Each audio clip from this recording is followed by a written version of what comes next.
The security footage was already rolling when Victor Ham made the call.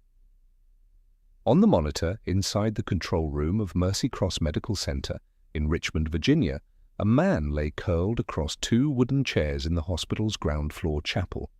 He was using a torn military green duffel bag as a pillow. His boots were duct-taped at the sole. His face, what you could see of it beneath a thick, overgrown beard, was the face of someone who had been through something that didn't have a name yet. Victor leaned toward his radio and pressed the button. "Chapel, we've got another one." Two security officers, both younger than 25, walked into that chapel at 6:14 in the morning. The few people already inside for early prayer looked up from their folded hands. A woman in a pink robe, IV pole beside her, whispered something to her husband. The first officer tapped the man's boot. No response. The second officer tapped harder. The man's eyes opened. Brown, steady, the kind of eyes that don't panic, even when they probably should.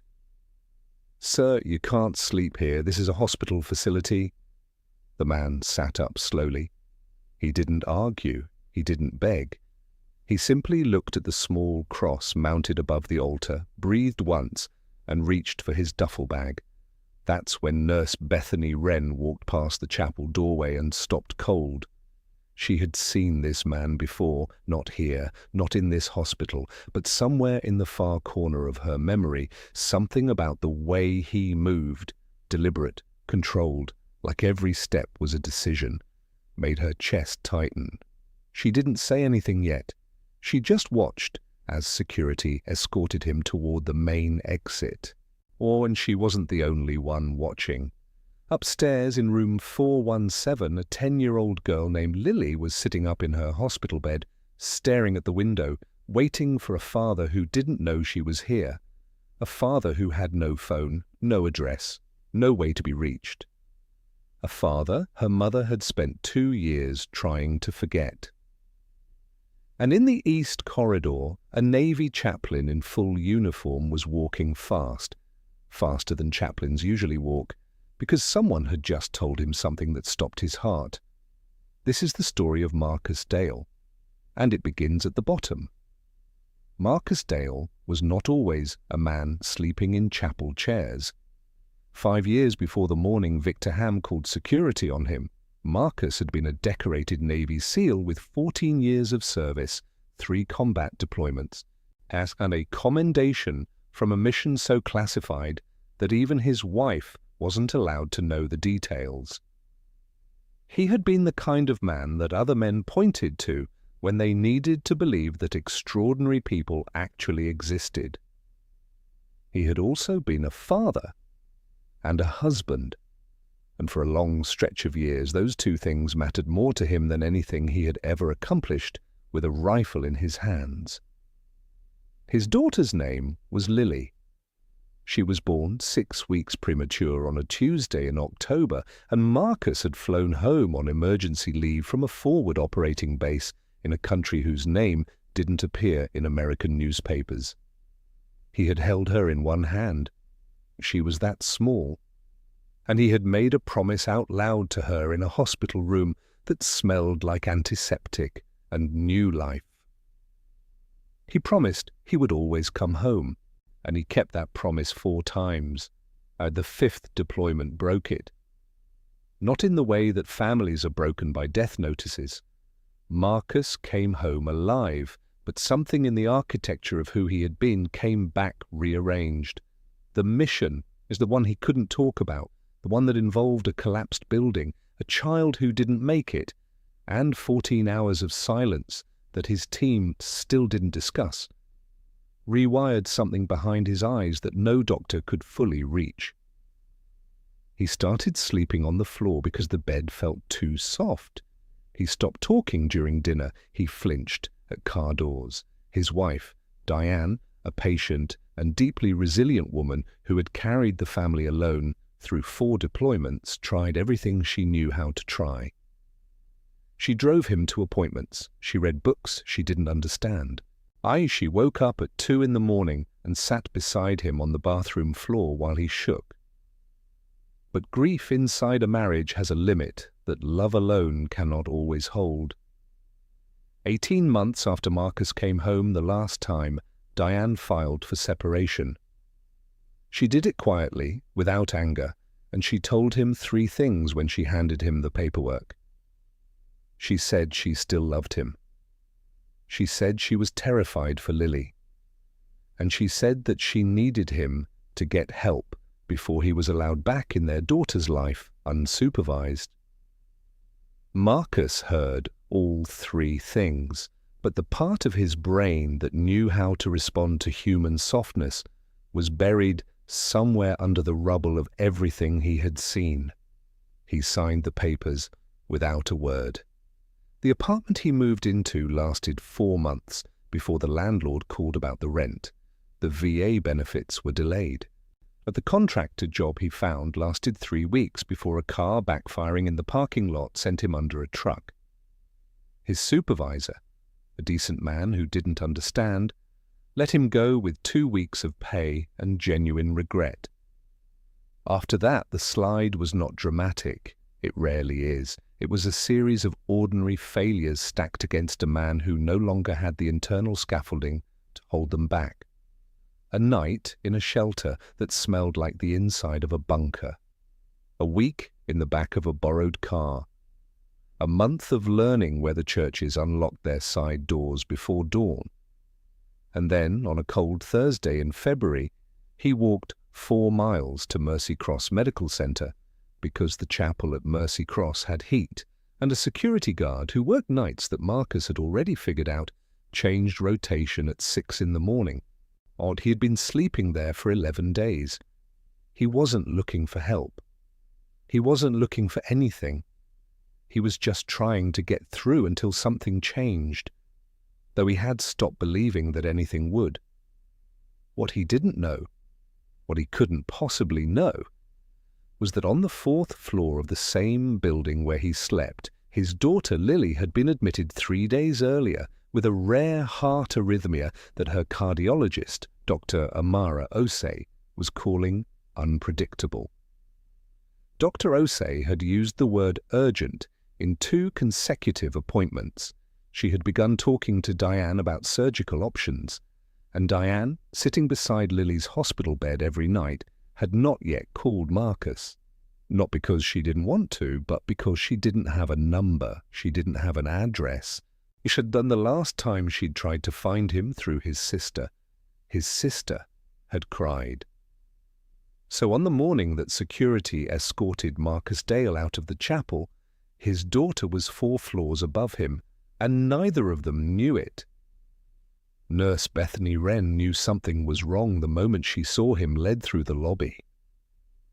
She had been at Mercy Cross for 11 years. She had seen homeless individuals escorted out before, and she had felt the ordinary weight of institutional helplessness each time. But this was different. She couldn't identify why. It was something in his posture. The way he accepted it without collapsing, not resignation, not defeat, more like a man who had been trained to survive things he shouldn't have to survive. She followed at a distance, outside the main entrance, with the 2 security officers pointed Marcus toward the street and told him the shelter on Donahue Avenue had walk-in hours starting at 7. Marcus nodded once, thanked them, and turned to walk. Bethany stepped outside into the February cold with no coat on. "Excuse me," she called. Marcus turned. "Were you in the military?" she asked. She didn't know why she asked it that way so directly. Later she would say it just came out. Marcus looked at her for a long moment. "Yes." "Which branch?" He held her gaze. "Navy." Bethany Wren did something then that she hadn't planned and couldn't explain. She said, "Wait here, please." And she went back inside. She didn't know yet what she was going to do. She didn't know about Lily. She didn't know about Diane. She had no idea that in the east corridor of the 3rd floor, till a Navy chaplain named Commander Joel Reyes had just received a phone call that had turned his face into something she had never seen on a chaplain before. She just knew she wasn't ready to let that man walk away. Commander Joel Reyes had been the chaplain at Mercy Cross Medical Center for 14 months, attached through a formal VA and civilian hospital partnership that was still considered something of an experiment by hospital administration. He was 41 years old, compact and still built like the SEAL he had been for 12 years before seminary. He wore his uniform on Tuesdays and Thursdays, policy requirement for active reserve chaplains embedded in civilian facilities. And he wore it with the kind of quiet authority that made even senior surgeons unconsciously straighten when he passed them in the corridor. And he was known at Mercy Cross for two things. The first was that he never left a patient's room without sitting down, even if only for 60 seconds. Sitting down changed the quality of presence, he said. Standing over a sick person is something administrators do. Sitting beside them is something human beings do. The second thing he was known for was that he kept a photograph in the inside pocket of his uniform jacket that he never explained to anyone. It was a photo taken in a desert somewhere that had no civilian name. 7 men, all in gear, all squinting against a sun that had no mercy. Joel stood third from the left, and beside him, shoulder to shoulder, jaw set, eyes clear, was a man that anyone looking at the photo would immediately identify as the kind of man you wanted beside you when things went wrong. His name, in the photo, was written in ballpoint pen on the back, Marcus Dale. Joel had not spoken to Marcus in 3 years. The last conversation had been a phone call that lasted 4 minutes, ended with Marcus saying he was fine, and left Joel sitting in his car in a seminary parking lot knowing with complete certainty that his friend was not fine at all. He had tried again 6 months later. The number was disconnected. He had contacted Marcus's sister, who told him what she knew, which wasn't much, and ended the conversation crying. He had filed a welfare inquiry through VA channels that disappeared into the paper machinery of an overloaded system.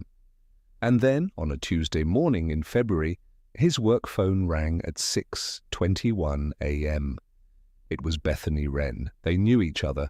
Mercy Cross's size made most long-term staff familiar, and she trusted him. One question. "Did you see his hands?" Bethany replied, "I saw his hands." Joel asked, "What did you see?" Bethany replied, "I saw his hands." Joel asked, "What did you see?" Bethany replied, "I saw his hands." Joel asked, "What did you see?" Bethany replied, "I saw his hands." Joel asked, "What did you see?" Bethany replied, "I saw his hands." Joel asked, "What did you see?" Bethany replied, "I saw his hands." Joel asked, "What did you see?" Bethany replied, "I saw his hands." Joel asked, "What did you see?" Bethany replied, "I saw his hands." Joel asked, "What did you see?" Bethany replied, "I saw his hands." Joel asked, "What did you see?" Bethany replied, "I saw his hands." Joel asked, "What did you see?" Bethany replied, "I saw his hands." Joel asked,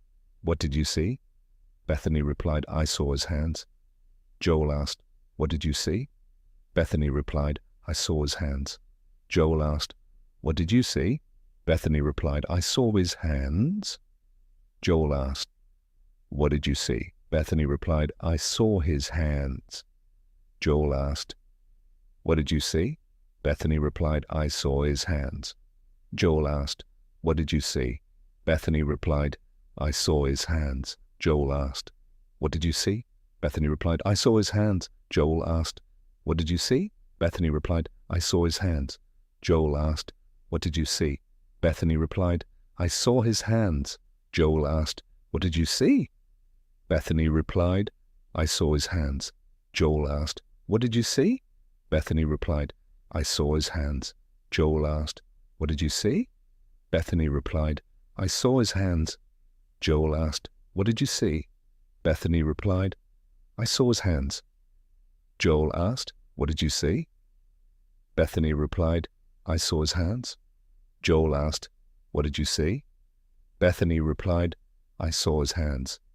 Joel asked, "What did you see?" Bethany replied, "I saw his hands." Joel asked, "What did you see?" Bethany replied, "I saw his hands."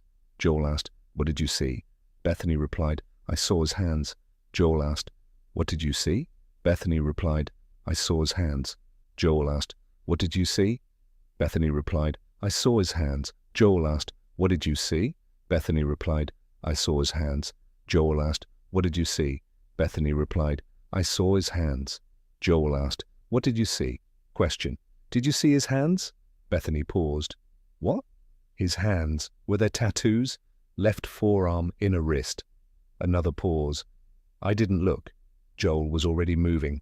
Ask him to wait. Tell him anything. Tell him there's a resource coordinator. Tell him there's coffee. I need 4 minutes. He was in the stairwell before she could respond.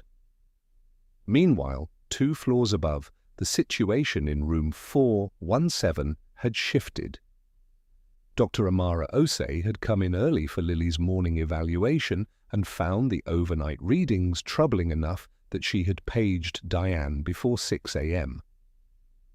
Diane arrived in the room still in yesterday's clothes, her hair pulled back, her eyes carrying the specific exhaustion of a woman who had been performing calm for her daughter's benefit for 72 straight hours. Dr. Osei was measured. She was always measured. It was her gift and sometimes her professional burden. But even through her careful framing, we're watching this very closely. The pattern has shifted somewhat. I want to talk about our options. Diane heard the thing underneath the words. This was getting worse. Lily, for her part, was doing what 10-year-olds sometimes do in the face of things they half understand. She was drawing. She had a notebook and 3 colored pencils that a night shift nurse had brought her, and she was filling page after page with something she didn't show her mother. When Dr. Osei left to make calls, Diane sat beside the bed and asked Lily what she was drawing. Lily held up the notebook. It was a man, large, bearded, standing in front of a building that was obviously meant to be a hospital. And beside him, small and holding his hand, was a girl who was obviously meant to be Lily. Diane's throat closed. "Baby," she said carefully. "Who is that?" Lily looked at her mother with the steady, uncomplicated certainty that children sometimes have about things adults are too afraid to say directly. "Daddy," she said, "I think he's close." Diane said nothing. She turned toward the window. Outside, February was laying itself across Richmond in flat grey sheets. 3 floors below, in the main lobby, Bethany Wren stepped back through the entrance doors with a paper cup of coffee and found Marcus Dale exactly where she'd left him, standing on the top step. "Our coat," he said. "I won't be long." "She coat," he said. "I won't be long," she said. He took the coffee with both hands. She looked at his left forearm. The cuff of his jacket was pushed back slightly from reaching for the cup. On the inner wrist, a small anchor, and beneath it, in numbers so small she had to look twice, 3 to 7. Echo. She pulled her phone from her scrubs pocket and typed 1 word to Joel. Anchor? Joel Reyes came through the lobby doors 40 seconds later at something just below a run. He slowed as he hit the cold air outside. He slowed again as he came around Bethany and saw the man on the step. For 3 seconds, neither of them moved. Then Joel Reyes, Commander Joel Reyes, Navy chaplain, former SEAL, on a man who, by his own admission, had not cried in public since he was 19 years old, knelt down on the concrete step. Not to look at Marcus's boots, not to pick something up. He knelt the way people kneel when they are in the presence of something that cannot be met standing. Marcus stared at him. "Brother," Joel said. His voice was completely steady. "I've been looking for you for 3 years." Marcus didn't move for a long moment. Then something in his face, not tears, not collapse, something quieter and more fundamental than either, shifted. "Joel," he said. "Yeah," Joel said. The paper coffee cup crumpled slightly in Marcus's grip. Bethany Wren took 3 steps back and turned around to give them the only thing she could. A moment. Behind them, inside the hospital, something about it made him reach for his desk phone and then decide, slowly, to put it back down. His supervisor, hospital administrator, Dr. Patricia Caulfield, would not see the footage until later, and when she did, she would have a very particular reaction that would set in motion the most complicated 72 hours Mercy Cross Medical Center had seen in years. But that came later. Right now, on a concrete step in February, a man who had been forgotten was being found. Joel did not take Marcus to a resource center. He took him to his office, a small room on the 2nd floor, with a window that looked into an interior courtyard, 2 chairs, a desk covered in books with broken spines, and a coffee maker that was always on. He closed the door. He did not call anyone. He did not file a report. He sat down across from Marcus and said, "Start wherever you want." Marcus started in the middle, which is where trauma usually keeps its weight. He talked about the deployment. Not the details, never the details, but the shape of it. The particular darkness of a night when the mission parameters changed and the people paying the cost weren't the ones making the decisions. He talked about coming home and finding that the version of himself he'd left behind had been repossessed in his absence. He talked about Diane, briefly, with the precise and careful language of a man who has rehearsed, protecting someone in his descriptions even when they are no longer together. He did not mention Lily, not because he'd forgotten her, but because Lily was the part of his life that he kept behind glass in his mind, intact, preserved, untouchable by everything that had gone wrong. And speaking her name out loud in the state he was in felt dangerous in a way he couldn't fully explain. Joel listened for 30 minutes without interruption. That was not patience, that was craft. 12 years as a SEAL had taught him that the most important tactical skill is knowing when not to move. When Marcus went quiet, Joel reached into his desk drawer and placed a folder on the table between them. "I've been building this for 2 years, he said. VA Emergency Housing, a private PTSD residential program in Charlottesville that takes veterans pro bono, a contact at JAG who owes me a very large favor, and a neurologist who specifically works with TBI cases from the program Marcus had been cleared under." Marcus looked at the folder without touching it. "Why?" "Because you were the best man at my wedding," Joel said flatly. "And because you jumped into a drainage channel in a war zone to pull me out when I was 23 years old and couldn't swim, and I've never once stopped owing you for that." Marcus almost smiled. It was the ghost of a smile, partial and exhausted, but it was there. Then Joel's pager went off. He looked at it. The number was from the 4th floor nursing station. He frowned. 4th floor was cardiac and pediatric cardiology. Not his usual area. He excused himself for 2 minutes, stepped into the hallway, and called the number back. What the floor coordinator told him made him lean against the wall with one hand. There was a child in room 417, Lily Dale, age 10. Admitted 3 days ago with a cardiac arrhythmia that had worsened overnight. The mother, Diane Dale, had made an inquiry that morning through the hospital social work office about locating an estranged family member. She had given a name.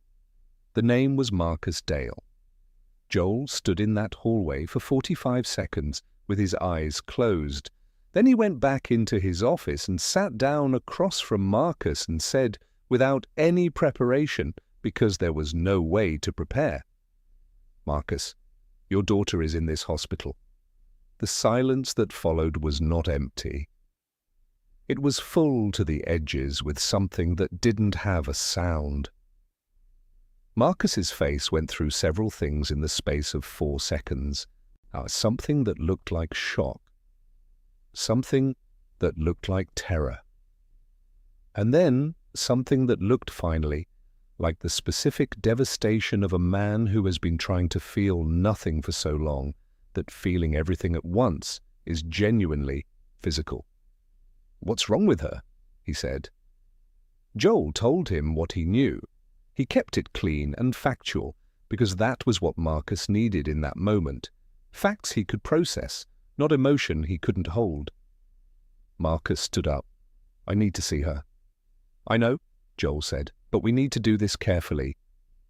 Joel. Marcus. Joel's voice was the same voice he used when things were moving fast and decisions mattered. "Diane is up there.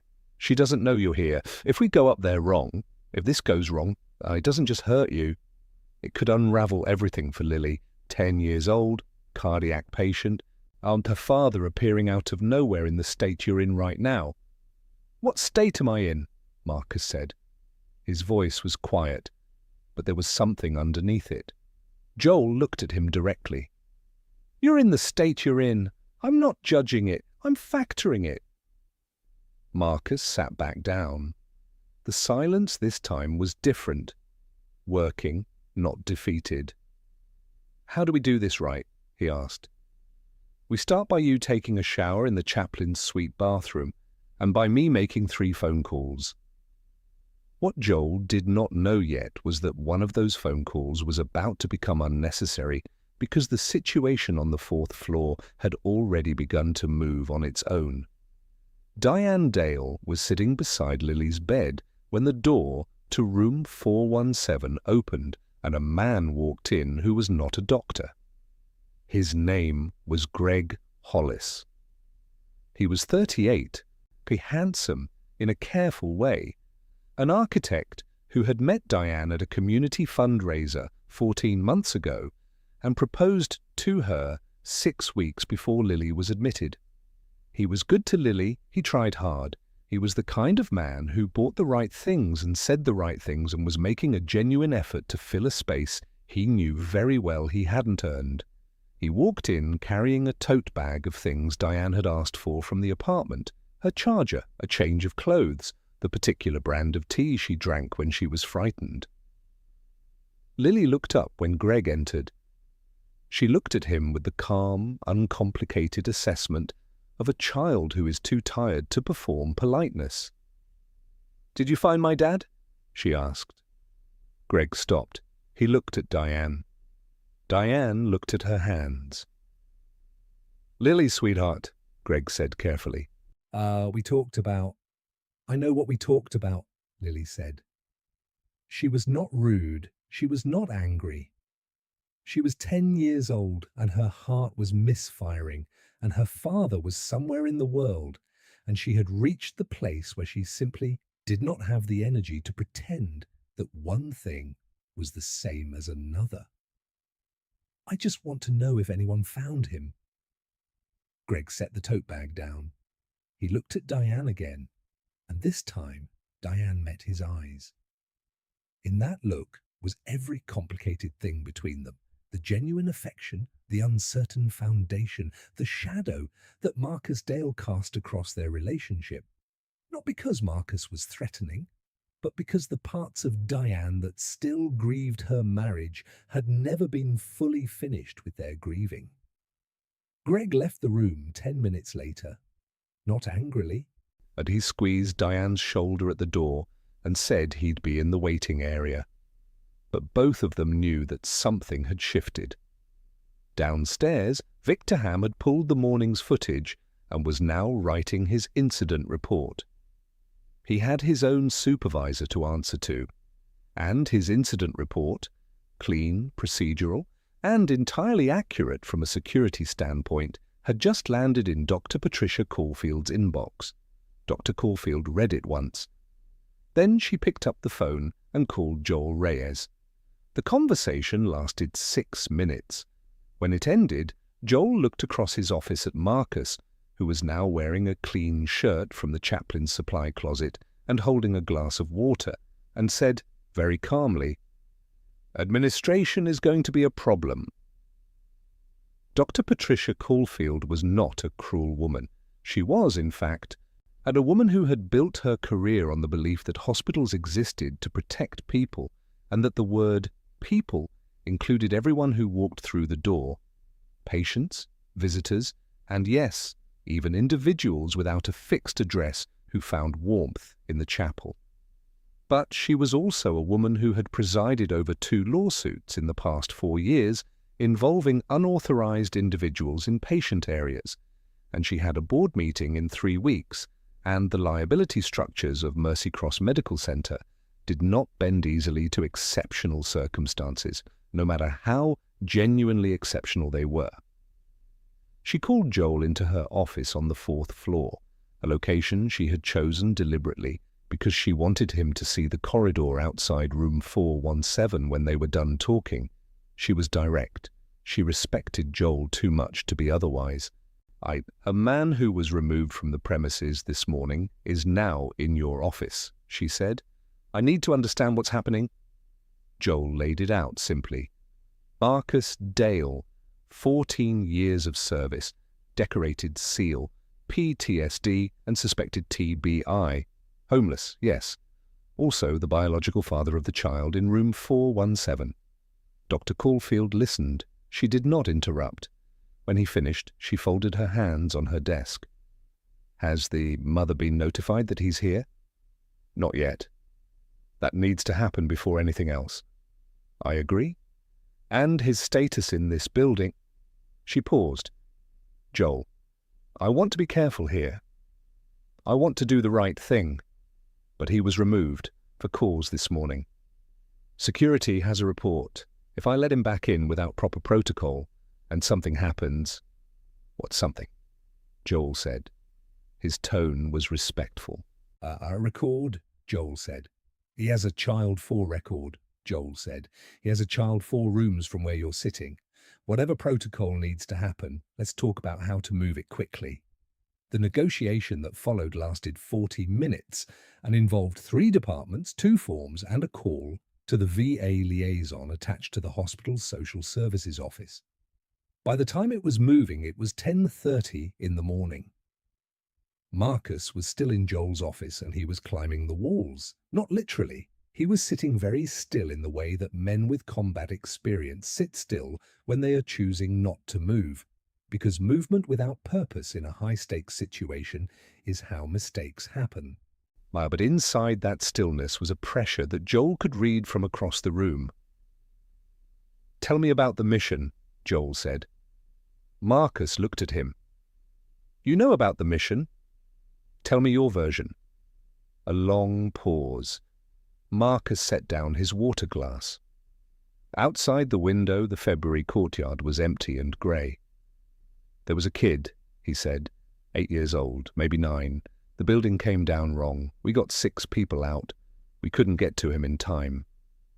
Joel waited. "I've done the math on that moment about 40,000 times, Marcus said. "Every decision, every second. I've run it differently in my head so many times that I can't always remember what actually happened." "I know," Joel said. "I couldn't come home and be a father after that," Marcus said. "Not to Lily, because every time I looked at her—" He stopped, started again. "I mean, she was the same age." The room held that for a moment. "Marcus," Joel said carefully, "Lily is in the hospital right now because of a cardiac condition, not because of you, not because of anything you did or didn't do. She is here, and she is asking about you, and she needs to know that you exist in the world." "How do you know she's asking about me?" "Because the floor coordinator told me. And because a child who is frightened asks for the people she loves." Marcus pressed both hands flat on his knees. His jaw moved once. Then the office door opened without a knock, and the situation got significantly more complicated. Greg Hollis was not a confrontational man by nature. He had spent the morning in the fourth-floor waiting area. "I'm drinking bad coffee and watching the hallway and feeling the particular helplessness of someone who loves a woman and cannot reach the part of her that is somewhere else entirely." By 10:30, that helplessness had located an outlet. He had asked a nurse where the chaplain's office was. She had told him. He had come downstairs. When he opened the door and saw Marcus, bearded, sitting in the spare chair of the hospital chaplain's office, wearing a borrowed shirt, he stopped. Marcus looked at him. "You're Marcus Dale," Greg said. It wasn't a question. "Yeah." Greg stepped inside. Joel stood, but Greg waved him off. "I'm not here for a scene." He looked at Marcus with the complex expression of a man who is trying very hard to be fair about something that isn't making fairness easy. "You know, Diane doesn't know you're here yet." "I know," Marcus said. "She's been through a lot," Greg said. "Both of them have. Lily especially." "I know." "Then you know that if this goes wrong—" "Greg." Marcus said his name with a calm that clearly surprised the other man. "I'm not here to take anything from you. I don't have that right. I know what I cost this family. I know exactly what I cost them. I'm just asking to see my daughter." The silence between them was longer than it needed to be for what it communicated. Greg exhaled. He looked at Joel, then back at Marcus. "Then someone needs to tell Diane, right now, before she finds out any other way." He left as abruptly as he'd arrived. Joel looked at Marcus. "He's right," Marcus said. "Yes," Joel agreed. "Will you go up there?" "Yes, but you should know. There's going to be a moment today that is going to be very hard for her, maybe for you. And the way you handle that moment is going to matter more than anything else that happens." Marcus nodded slowly. "I know what matters," he said. "I just lost track of it for a while." Joel took the photograph from the inside pocket of his uniform jacket and laid it on the desk between them. 7 men in desert gear, squinting against a sun with no mercy. Marcus looked at it for a long time. "That was a different lifetime," he said. "It was also you," Joel said. "All of it is still you." Joel went upstairs at 11 o'clock. He found Diane in the hallway outside room 417, on the phone with her sister, speaking in the low, rapid cadence of someone trying to hold multiple emergencies at once.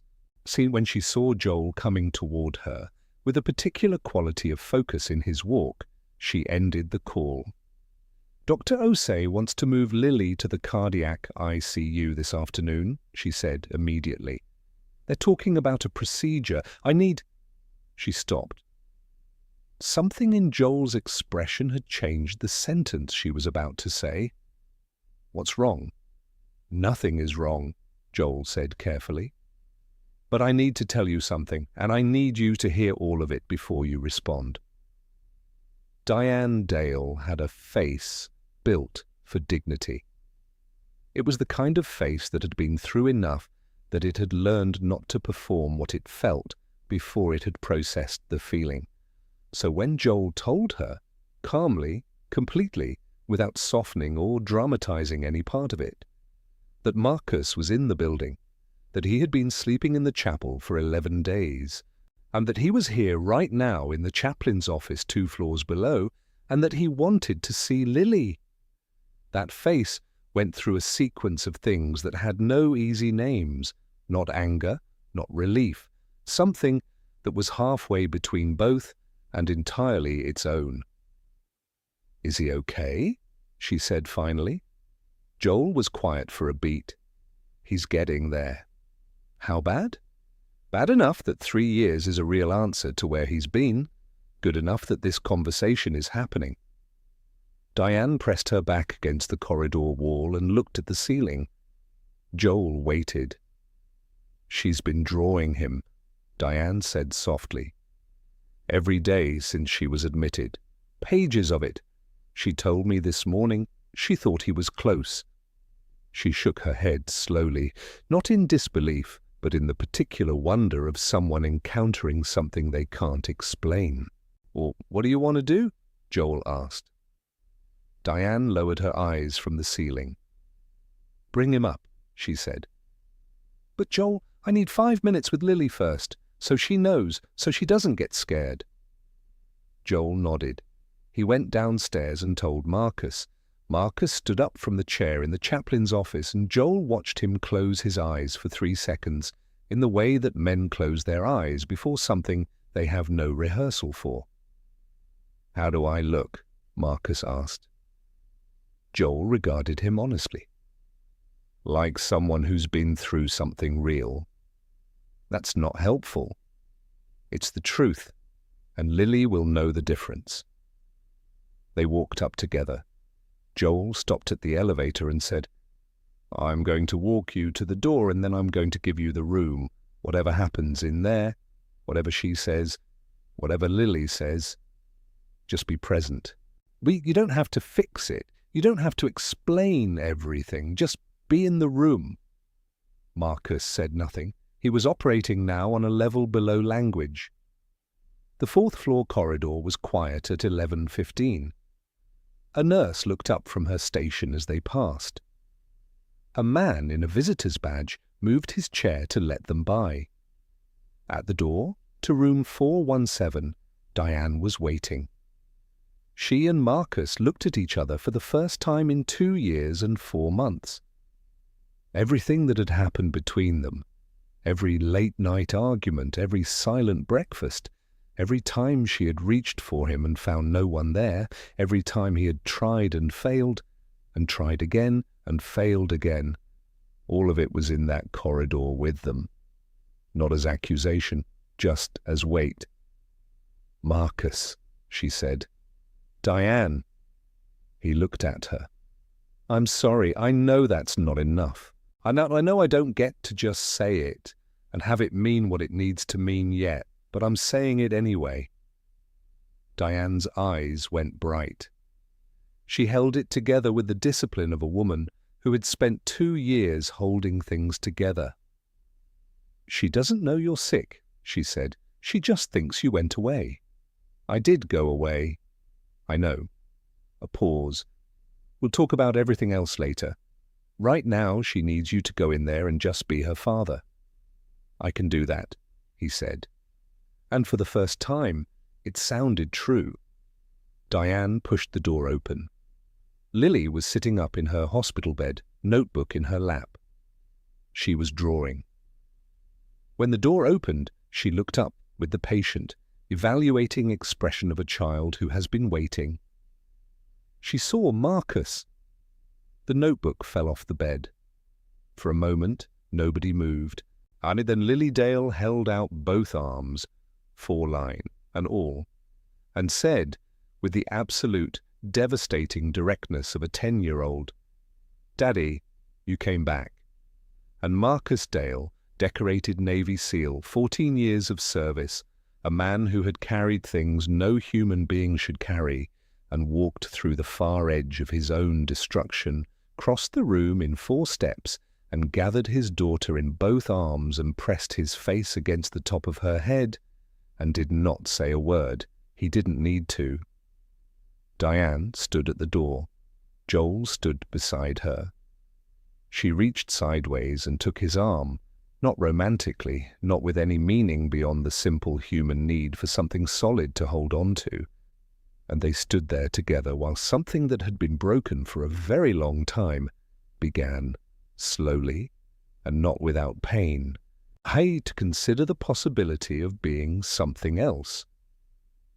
It was at 11:47 a.m. that Dr. Amara Osei came quickly around the corridor corner with 2 nurses and a look on her face that sharpened everything. "Mrs. Dale," she said, looking past Diane into the room, "we need to move Lily now. Her rhythm has shifted in the last 20 minutes. We need the cardiac ICU." Marcus looked up from Lily's bed. He looked at Dr. Osei. He looked at Diane.